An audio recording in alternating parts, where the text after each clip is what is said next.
I love the show Everybody Hates Chris. I actually record it whenever it comes on. I always thought that the show was funny, especially Rochelle. She was always my favorite of the characters, with her daily tantrums and always quitting jobs saying, "I don't need this, my husband's got 2 jobs." That was my favorite quote by her. But after what I saw, I will never ever look at Rochelle the same way ever again. For the people who have actually seen the show, do you know why they never say if he passed the test on the last episode ever made?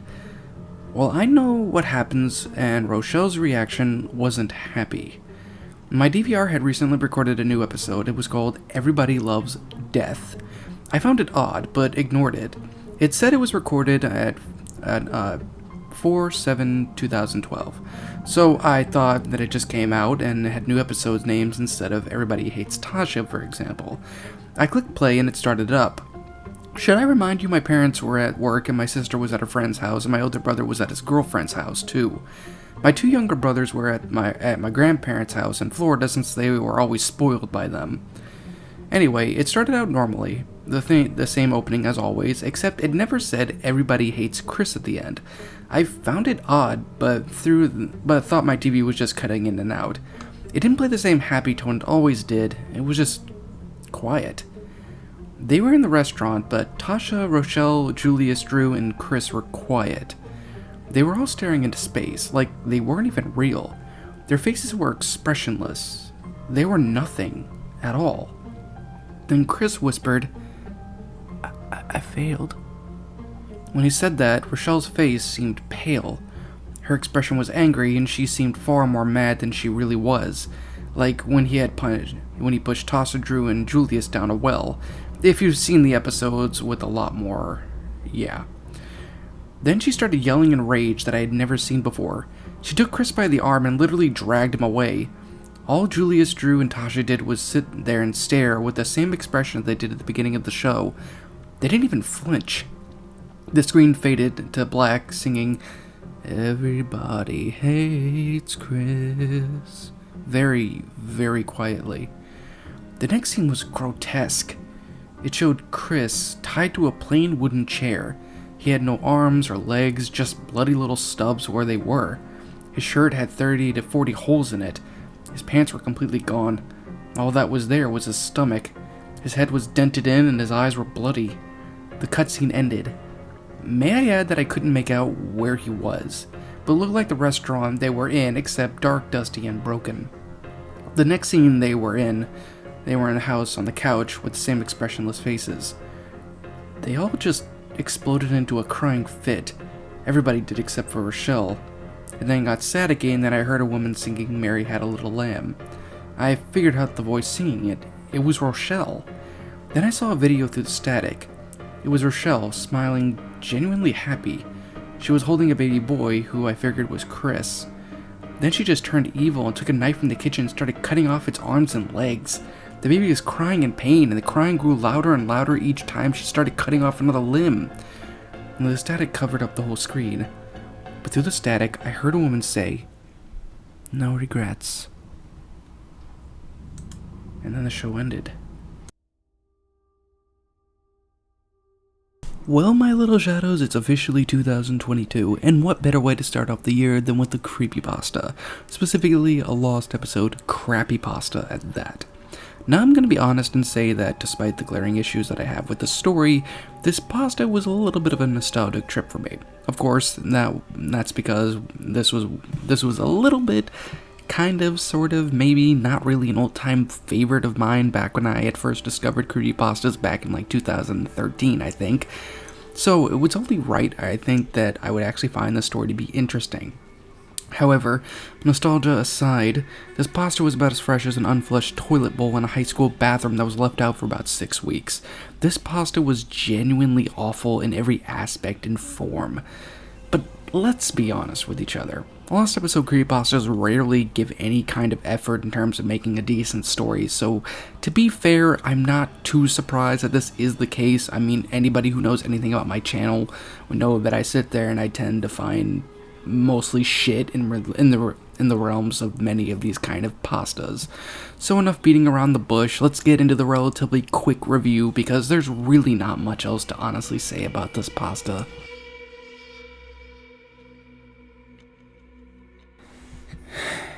I'm not even going to bother with talking about the protagonist of the story, because there's really not a good reason to do so anymore. It seems as though that a grand majority of these kind of protagonists just seem to be nothing else more but a simple bland leftover stale cookie dough cutter protagonist and lines of these godforsaken stories, and this pasta is quite literally this pasta is just one of the many examples and reasons why people just completely suck at making these kinds of stories. So, yeah, no protagonist talk here. There's nothing to say. Just a simple, bland, cookie-cutter kind of protagonist. Now let's just cut to this godforsaken pile of shit. This pasta had everything wrong with it, and this is just a small little list of things that I managed to write down before chugging a nice liter of bleach after I'd gotten done reading this godforsaken pile of crap. So let's list a couple of these off, shall we? Random episodes showing up on their DVR. This is a creepypasta cliche that, while it's not oftentimes used in many of these kind of stories, these things do unfortunately pop up. I mean, it's been done with Phineas's suicide, and, well, actually, no, that was a Netflix one, and even that was a pile of shit. And, well, I think a couple of other ones. I can't really recall any off the top of my head, so if anybody happens to know any that actually uses this DVR cliche thing, then please let me know, because there's plenty of them, I'm sure, out there. But regardless though, do I even really need to go into any level of detail discussing the level of problems that has with, this? I mean, even looking at the story, it literally just says, my DVR had recently recorded a new episode. It was called Everybody Loves Death, which in retrospect is exactly what I want to sit there and have done to me, given the fact that I just got done reading this godforsaken pile of crap. And again, it also goes into the whole, I found it odd, but I ignored it. Of course you did. Of course you did, you dumbass fucking protagonist. Of course you would ignore it, like many of these people would. And, and also the explanation that, so I thought it just had came out and had a new episode name instead of Everybody Hates Tasha, for example. Okay, first and foremost, there's a major problem with that. It said it had new episode names instead of Everybody Hates Tasha, for example. It literally says Everybody Hates Loves Death. Okay, maybe the hate thing is kind of changed, but the rest of it is pretty much the same. I mean, kind of, sort of, but still. And of course, we get the whole stupidity of, the parents not being around, so the protagonist is the only one that obviously sees this, and yada yada yada, and oh my fucking gosh. This is just fucking awful, people. This really truly is. And now on to the second one, and boy oh boy do I have a lot to say.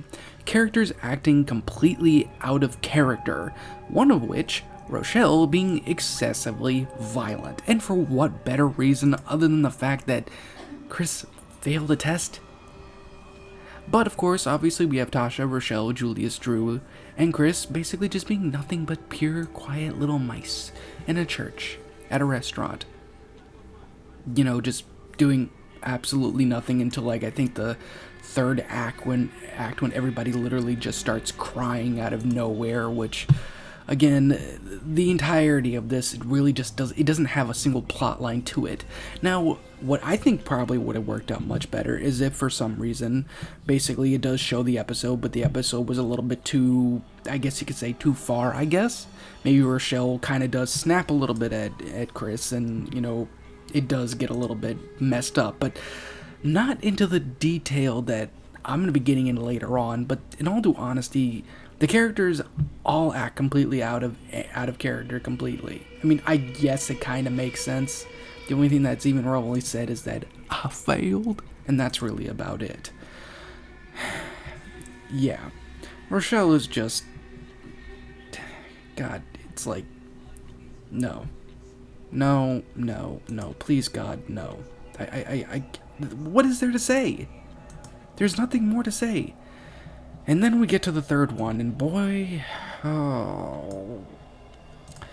Unnecessary violence and gore, including with that shocking subjects used for primarily shock value.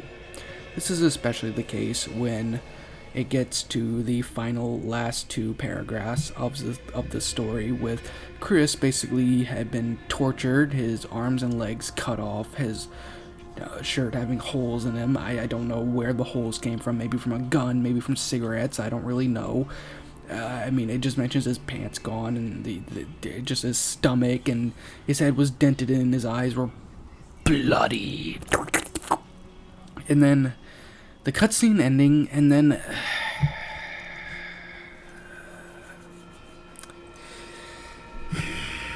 this is where it gets to the part where the whole shocking subjects used for shocking material just, it basically just has, holding, with Rochelle holding what I consider to be a baby Chris, cutting off its arms and legs, and that's about it. That's really it.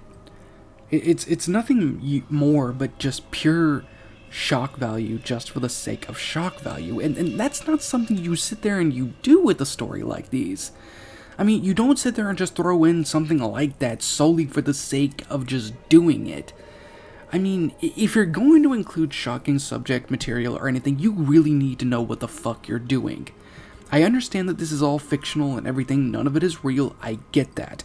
But shocking subjects solely used for the sake of shock should not be used in any way, shape, or form. It does not work in these kinds of stories.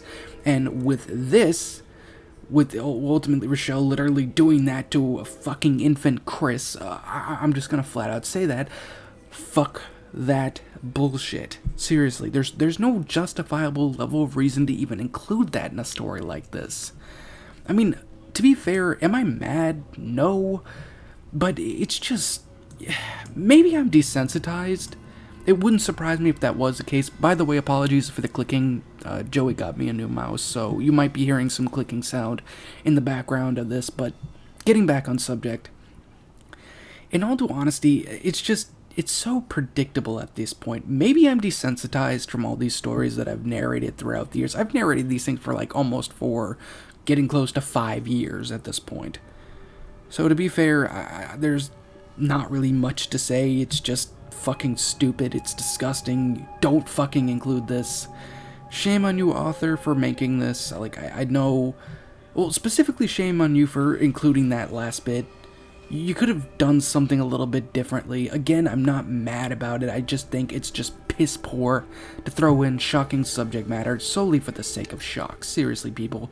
Take this as a note. Don't ever, ever, ever, ever, ever use this in your pastas unless you really know what you're doing and it plans well with the story, like Corridian's Candelabra, for example. Now, we get on to the 5th one. Poor grammar / sentence structuring. I'm not going to go into too much detail because I want you all to sit there and check it out for your own. I will leave a link down below, and I'm just going to say that if I were to go into it, I'm just going to say this though. The sentence structuring and the paragraph structuring is absolutely god-awful. There is no excuse for any of these things. There's plenty of run-on sentences. In fact, it was relatively difficult for me to even read the story. But then again, what do you expect for a shit story like this? And lastly, no satisfying ending whatsoever. The only thing I can honestly give this pasta in terms of slightly positive is that the person in question didn't sit there and like burn their TV or something. But even then, I probably would have considered. Actually, no. There's just really no ending to this. The story feels as though it's incomplete. And it wouldn't surprise me for a story like this, like maybe the author was like in the middle of making it and it's just like, whatever, I don't care anymore. And, just sat there and just threw that in. To be fair, never do this with your kind of stories, people. Just don't do this. If you're not going to finish a pasta or something, don't post it. And again, just avoid everything that I quite literally just said with these cliches and everything else. But outside of that, there's really not much else more to say. Let's move on to the conclusion because I'm sick of these stories. In conclusion, the story was awful. I mean, to be fair, there really isn't even a valid excuse anymore for me to try and break the story down like I've done plenty of times in the past. The story is completely awful. It uses subject matter that it shouldn't use solely for the sake of shock value, which is just downright gross, and provides absolutely nothing new in the terms of the genre of lost episodes. Now, what personally would I have done to make the story much, much better? Personally, what I would have done was this. Instead of basically having Rochelle completely and utterly lose her mind and completely murder Chris or something like that, have it specifically be a banned episode of sorts. Now, I know that the topic of banned episodes is kind of something that that is sadly used in the most wrong way possible, but there is a way that this honestly could have worked out much better. Perhaps maybe have what was originally supposed to be the final episode of basically everybody hates Chris, but specifically be that Rochelle finally has enough of Chris's antics and everything, and decides ultimately to either throw him out of the house or do something like that, which again wouldn't really fit too well with the series and of its own self, but knowing how Rochelle tends to be wouldn't surprise me. And just kind of have it be a relatively dark kind of episode and things like that. But even then, it's kind of difficult to really figure out a good way to properly end this, because honestly, I haven't seen the final episode of Everybody Hates Chris. I probably should watch that, and maybe if I do, I might write something, as like a complete remake of something like this, perhaps. But again, that's something that I'll have to do on my own time, and I don't always have the time to do so, but if I ever get to that case, I will try and do so. Now, but of course, with that stated, let me go on ahead and give my final rating. I give the story a 0 out of 10. I can't really give it anything higher than that. I mean, not solely just because of how bad the story is. I can't even really include nostalgic sake for really doing anything new with the story. Nostalgia just doesn't even do anything. The story is just downright terrible, and there's no redeeming qualities to it. Maybe some people might find this to be weirdly, ironically entertaining to some degree in a terrible way. I don't see how anybody could, but then again, like I always say with these pastas, like what I always will continue to say, this is simply my own personal opinion. And if you disagree with it, that's perfectly fine too. We're all entitled to our own opinions in regards to these creepypastas, and this is simply my own personal thoughts. I've already given my rating, so I'm not going to bother saying it again. So with that being said, my little shadows, thanks again for watching today's episode. If you happen to be new here and you like what you see, make sure to like, comment, and subscribe, because I try and make new videos. And a little update for every one of you. I do apologize for not really being too active these past couple of months. In fact, I'll even go out of my way and say that I haven't been active this entire year as much as I have. To be fair, 2021 was not a very good year for me, and even though things are getting better as of now, they're gradual, but they are getting better in the long run. I'm still trying to recover from all of that. It's not exactly easy, especially having to try and break away from alcoholism, which I am currently in the process of doing, so I really need your support on that end. But outside of that, however, I will try and be a lot more consistent this year with my work, and of course, like always, I'll be seeing you all in the next video. Like always, roll the outro, because I'm out. In fear and surprise, as your eyes widen, your mouth goes dry with each battered breath. You try to scream, your mind begs to leave, glued to your computer screen. The killers they slash, the tapes burn and crash. The cartridge you bought will be your final haunt. The rituals of hate will seal your fate. The tears you shed will be from the fear-gripping horror-driven nightmarish gore-filled, terrorizing, hateful, burning, violent, rage-inducing, knife-slashing, blood-splattering, silent screams. Only Only time will tell if you will escape this online hell. Your horror-filled obsessions will come with its own regressions. Your pathetic screams will not be heeded in any way, because your nightmares will come at any day.